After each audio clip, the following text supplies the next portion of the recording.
C'est une chose de plus en plus facile. La situation avant API et la situation de maintenant sont complètement différentes. Il y a certes des choses à améliorer encore, et nous y travaillons, mais les choses se sont améliorées. Si nous parlons déjà des formalités de création d'entreprise, le fait d'avoir créé un guichet unique contribue sensiblement à améliorer les délais. Parce qu'aujourd'hui, au lieu que le porteur de projet ait à se déplacer entre les différentes administrations, il vient ou se fait représenter d'ailleurs par son notaire à un seul point, qui est le guichet unique, dépose son dossier et c'est de la responsabilité du guichet de traiter les autres étapes administratives. Et nous avons regroupé au sein de l'agence et de son guichet unique ces services-là. Aujourd'hui, les impôts sont dans nos murs, l'INPS est en train de venir, nous avons le tribunal du commerce qui est ici, qui a un représentant ici. Donc, tous ces acteurs permettent de faire les formalités en un temps record. D'un délai de 15-17 jours par le passé, aujourd'hui, on fait une promesse de création d'entreprise en 3 jours. Donc 72 heures entre le dépôt du dossier et la création juridique de l'entreprise. Donc ça, déjà, c'est une amélioration nette. Maintenant, s'agissant du poids fiscal, je vais parler de cela à 2 niveaux. Le premier niveau fiscal, je traduirais ça d'abord par le coût de cette création d'entreprise. Si je compare là aussi à la situation d'avant, au moment de la création du guichet unique, le coût de création d'une entreprise était de l'ordre de 500 000 francs. À la création du guichet unique, nous avons entrepris des discussions avec les différents acteurs pour convenir d'un tarif unique. Aujourd'hui, ce tarif unique est d'à peu près 250 000 francs CFA. Pour créer une entreprise, quelle qu'elle soit, ça coûte 250 000 francs CFA. Hors capital. Oui, hors capital, bien sûr. Je parle des coûts que vous payez entre les notaires et les différentes taxes à payer au niveau de l'État.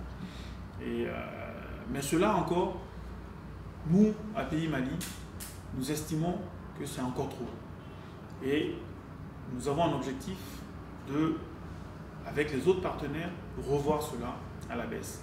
D'autant plus que nous venons de faire adopter une réforme importante dans le domaine de la création d'entreprises et qui concerne le capital minimum des SARL, qui était, jusqu'à l'adoption de cette loi, de 1 million de francs CFA, aujourd'hui est passé à 5 000 francs CFA. Et beaucoup de gens ne le savent pas encore. Mais nous allons y travailler aussi. Donc, si avec 5 000 francs CFA, un porteur de projet peut créer son entreprise, vous comprendrez bien que s'il doit débourser 250 000 francs CFA, il y a encore du chemin. C'est un coût assez élevé.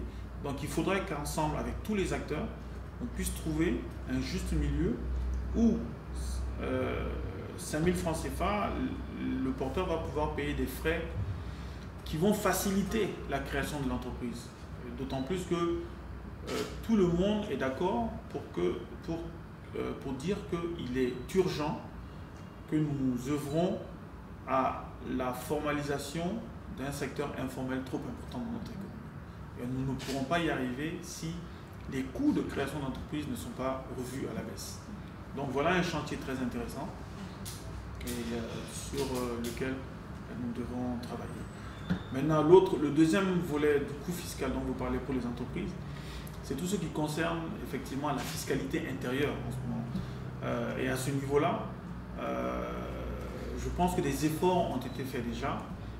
Les différents niveaux de taxation ont été revus ponctuellement à la baisse, mais nous pensons qu'on peut encore faire mieux. Je ne voudrais pas m'avancer trop dans un domaine qui échappe à notre contrôle, à notre rôle même, mais je pense que nous savons que les autorités sont en train de se pencher sur ces aspects-là. Mais ce que je peux dire, c'est qu'il y a des dispositions parallèlement qui sont prises pour faciliter et encourager l'initiative privée, les investissements au Mali. C'est tout ce qui concerne le code des investissements. Donc il y a un code des investissements relativement attractif qui est là, qui accorde un certain nombre d'avantages qui sont au niveau de la fiscalité, qui sont au niveau du cordon douanier, pour faciliter les investissements de démarrage pour les porteurs de projets.